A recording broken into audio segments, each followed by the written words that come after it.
menjelaskan mengenai lembar kerja pemetaan CPL fase dan CPL elemen dalam kurikulum Merdeka pada pembelajaran pendidikan agama Islam dan budi pekerti pada fase B.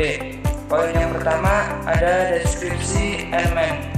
Pada Al-Quran Hadis, pendidikan agama Islam dan budi pekerti menekankan kemampuan baca dan tulis Al-Quran serta hadis peserta didik yang baik dan benar.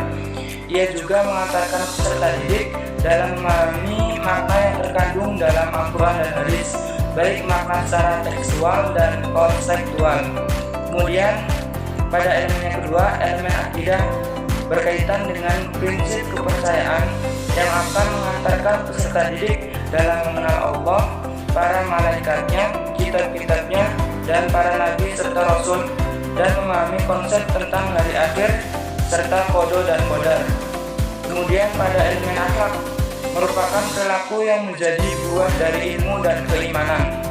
Akhlak akan menjadi mahkota yang mewarnai keseluruhan elemen dalam pendidikan agama Islam dan budi pekerti. Akhlak mengantarkan peserta didik dalam memahami pentingnya akhlak mulia pribadi dan akhlak sosial, serta dalam membedakan antara perilaku baik yang disebut dengan mahmudah dan perilaku tercela yang disebut dengan mazmumah. Kemudian pada elemen fikih merupakan interpretasi atas syariat. Fikih merupakan aturan yang berkaitan dengan perbuatan manusia dewasa yang mencakup ritual atau hubungannya dengan Allah Subhanahu wa Ta'ala yang disebut dengan ubudiyah dan mencakup hubungannya dengan sesama manusia yang disebut dengan muamalah. Kemudian elemen SKI menguraikan catatan perkembangan perjalanan hidup manusia dalam membangun peradaban dari masa ke masa. Pembelajaran sejarah peradaban Islam menekankan pada kemampuan mengambil hikmah dari sejarah masa lalu, menganalisa berbagai macam peristiwa, dan menyerap berbagai kebijaksanaan yang telah dipaparkan oleh generasi terdahulu. Mungkin itu yang dapat saya jelaskan.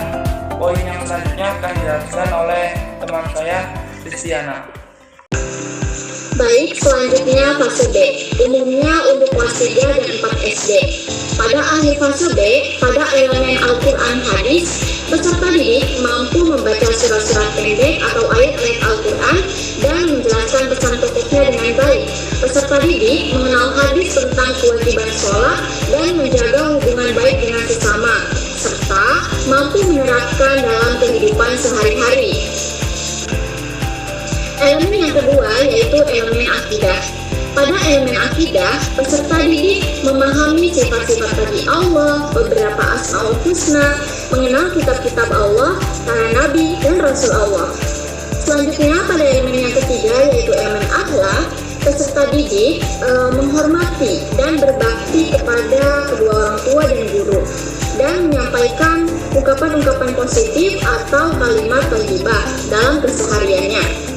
Peserta didik juga memahami arti dari keragaman, mengenal norma-norma dalam kehidupan sosial, percaya diri dalam mengungkapkan pendapat pribadi, memahami pentingnya musyawarah untuk mencapai kesepakatan dan pentingnya persatuan. Selanjutnya, pada elemen fikih, peserta didik dapat melaksanakan puasa, sholat Jumat, dan sholat sunnah dengan baik, memahami konsep balik dan tanggung jawab yang menyertainya.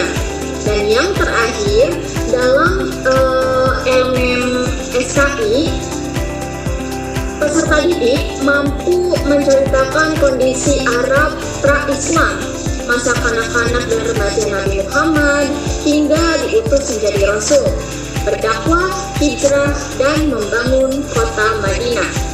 Demikian pemaparan materi dari kami, kurang lebihnya mohon maaf apabila ada salah kata.